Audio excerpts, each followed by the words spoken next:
Halo, selamat sore semuanya. Perkenalkan, nama lengkap saya Mariagnasi Amsele dengan NIM 23759. Saya mahasiswa semester 1 STPK Santo Fransiskus Assisi Semarang. Nah, di sini saya akan menjelaskan sedikit tentang psikologi perkembangan, yaitu perkembangan kognitif. Nah, dari segi bahasa, kognitif ini berasal dari bahasa Latin, yaitu cogitare, yang artinya berpikir. Nah, secara garis besar kita sudah bisa mengetahui bahwa perkembangan kognitif itu adalah kemampuan atau cara berpikir seseorang. Nah, dalam perkembangan kognitif ini ada dua orang ahli yang mengemukakan pendapat mereka masing-masing. Kita lihat dari ahli yang pertama yang bernama Jean Piaget. Nah, Jean Piaget ini dia berpendapat bahwa setiap anak yang lahir dengan kecenderungan bawaan untuk memahami dan berinteraksi dengan lingkungan yang ada di sekitarnya. Nah, contohnya pada gambar yang saya berikan ini, itu kemampuan berpikir menurut ahli Jean Piaget itu kemampuan seseorang dimulai dari sejak ia lahir, yaitu 0 tahun sampai ia dewasa, dimana ketika ia lahir ia mengenal suara ayah dan ibunya. Nah, kita masuk kepada ahli yang kedua, yaitu Vygotsky. Nah, di sini Vygotsky berpendapat bahwa perkembangan kognitif terjadi ketika peserta didik dengan dukungan dari orang lain yang lebih berpengaruh pada dirinya sendiri. Nah, kita masuk juga kepada faktor-faktor perkembangan kognitif. Faktor yang pertama yaitu hereditas atau keturunan. Hereditas atau keturunan.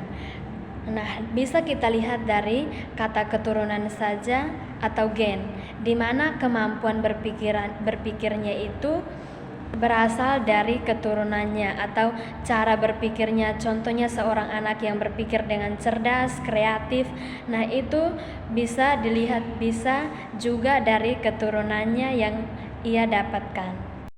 Nah, faktor yang kedua yaitu lingkungan, di mana kemampuan berpikirnya itu dipengaruhi oleh lingkungan. Contohnya pada gambar ini yaitu seorang tokoh, yaitu Marina Chapman. Marina Chapman ini kisahnya itu ia diculik dan dibuang ke hutan. Nah, di hutan ia diasuh oleh sekelompok kera Capuchin, dan ia diajarkan oleh kelompok kera-kera itu diajarkan untuk bertahan hidup dengan makan buah-buahan atau biji-bijian. Ia juga berjalan seperti kera dengan 4 kaki. Faktor yang ketiga yaitu kematangan. Fisik seseorang dikatakan matang apabila telah mencapai kesanggupan dirinya. Nah, yang keempat, minat dan bakat. Minat ini, pada faktor ini mengarahkan seseorang kepada suatu tujuan dan merupakan dorongan bagi perbuatannya. Nah, yang kelima yaitu kebebasan. Manusia itu berpikir lebih bebas atau lebih leluasa untuk menentukan atau memecahkan masalah-masalah yang ia hadapi. Nah, bagian yang ketiga yaitu tahapan-tahapan dalam perkembangan kognitif. Nah, tahapan yang pertama yaitu sensorik motorik. Nah, dalam tahap ini seseorang mulai mengeksplor kemampuannya. Tahap ini terjadi pada usia 0 sampai 2 tahun. Nah, di mana dari awal ia hidup atau dilahirkan itu, contohnya pada anak yang usianya 0 tahun, ia mengenal suara ayah ibunya, melihat muka ayah ibunya dan saudara-saudara serta orang-orang yang berada di sekitarnya.